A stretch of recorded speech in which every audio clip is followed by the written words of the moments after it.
नमस्कार बच्चों, मैं शक्ति सक्सेना साहित्य की पाठशाला में वाच्य की श्रृंखला को बढ़ाते हुए आज हम लोग पढ़ेंगे भाववाच्य।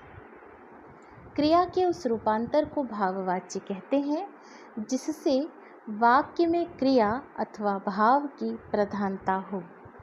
इन वाक्यों में कर्ता अथवा कर्म के स्थान पर क्रियाएं ही अधिक प्रधान हो गई हैं, यानी यहाँ क्रियाओं को ही मुख्य माना गया है।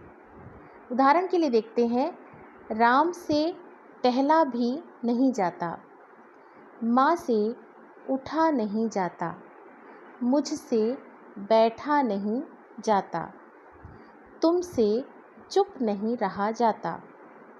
ध्यान देने की बात है कि उपरोक्त सभी वाक्यों में कर्म नहीं है, अर्थात ये सभी वाक्य अकर्मक क्रिया वाले कर्तृवाच्य ही भाववाच्य में परिवर्तित हो गए हैं। ये सभी वाक्य जो ऊपर लिखे हुए हैं उनमें कर्म नहीं है। अब इसमें एक और बात भी आप ध्यान दीजिए, कर्तृवाच्य में क्रिया सकर्मक और अकर्मक दोनों हो सकती है। कर्मवाच्य में क्रिया सकर्मक होगी, लेकिन भाववाच्य में क्रिया अकर्मक होगी। यहाँ पर क्रिया अकर्मक ही होगी। वाच्य के प्रयोग पर भी आप एक नज़र डाल लीजिए कि वाच्य के प्रयोग क्या हैं। वाच्य के 3 तरह के प्रयोग हैं: कर्तरी प्रयोग, कर्मणि प्रयोग और भावे प्रयोग। प्रयोग क्या है? वाक्य में क्रिया के लिंग, वचन तथा पुरुष का अध्ययन प्रयोग कहलाता है। अब हम देखते हैं कि कर्तरी प्रयोग क्या है।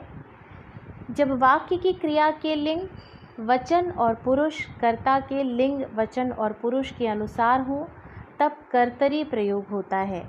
जैसे मोहन अच्छी पुस्तकें पढ़ता है।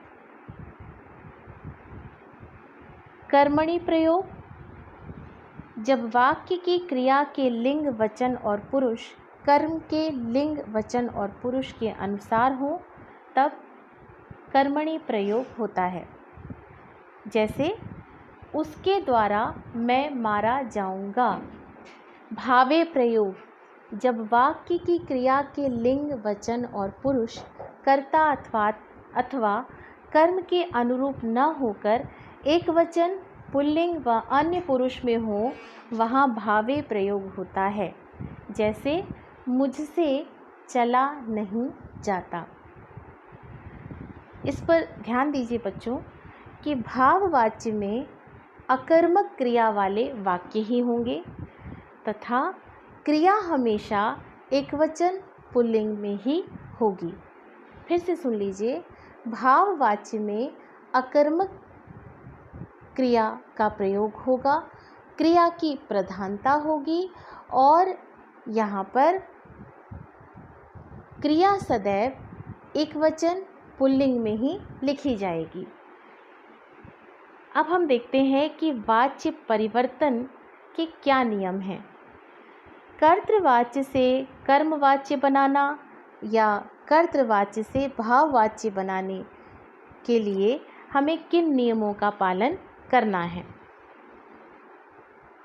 कर्तृवाच्य से कर्मवाच्य में परिवर्तित वही वाक्य होंगे जो सकर्मक क्रिया वाले होते हैं और कर्तृवाच्य से भाववाच्य में परिवर्तित वही वाक्य होंगे जो अकर्मक क्रिया वाले होते हैं। कर्ता के बाद से के द्वारा या द्वारा चिन्ह जोड़ना। दूसरा, मुख्य क्रिया के साथ जाना धातु की क्रिया जोड़ना। तीसरा, काल यानी समय का परिवर्तन किसी भी दिशा या दशा में न होना। उदाहरण के लिए हम देखते हैं पहला वाक्य, कवि कविता सुनाता है। नियम के तहत कवि कर्ता पद है और कर्मवाच्य में बदलने के लिए इसमें के द्वारा चिन्ह लगा दिया। कविता स्त्रीलिंग शब्द है, इसलिए क्रिया भी स्त्रीलिंग में ही लगाई गई है। तो वाक्य बना कवि के द्वारा कविता सुनाई जाती है। दूसरा वाक्य है वह गरीबों को दान देता है। इसको जब हम कर्मवाच्य में बदलेंगे तो उसके द्वारा गरीबों को दान दिया जाता है। फिर से एक वाक्य देखते हैं, चिकित्सक मरीजों का इलाज करते हैं।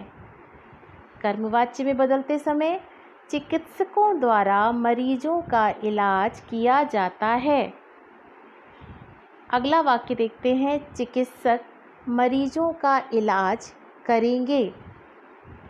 कर्मवाच्य में बदलते समय चिकित्सकों द्वारा मरीजों का इलाज किया जाएगा। अगला वाक्य है, चिकित्सक मरीज का इलाज कर चुके हैं। अब इसी को कर्मवाच्य में परिवर्तित करने पर चिकित्सक द्वारा मरीज का इलाज किया जा चुका है। बहुत ध्यान दीजिएगा बच्चों कि इन आखिरी के इन 3 या 4 वाक्यों में जहाँ एक चिकित्सक द्वारा मरीज का इलाज कराया जा रहा है, यह वाक्य कई कालों में लिखा हुआ है। जैसे चिकित्सक मरीज का इलाज करते हैं या करेंगे या फिर किया जा चुका है, तो ये कई कालों में लिखा है, यानी वर्तमान, भूत और भविष्य तीनों काल में लिखा है। लेकिन इससे परिवर्तित वाक्य कर्मवाच्य में लिखे गए वाक्य जो हैं उनमें काल परिवर्तन नहीं किया गया। उनमें काल परिवर्तन की कोई योजना नहीं है। जैसे यदि ये लिखा गया है कि चिकित्सकों द्वारा मरीजों का इलाज किया जाएगा, तो इसका कर्तृवाच्य भी वही है, चिकित्सक मरीज का इलाज करेंगे। इसके आगे की वीडियो में हम और भी उदाहरणों पर चर्चा करेंगे। तब तक के लिए बच्चों नमस्कार, धन्यवाद।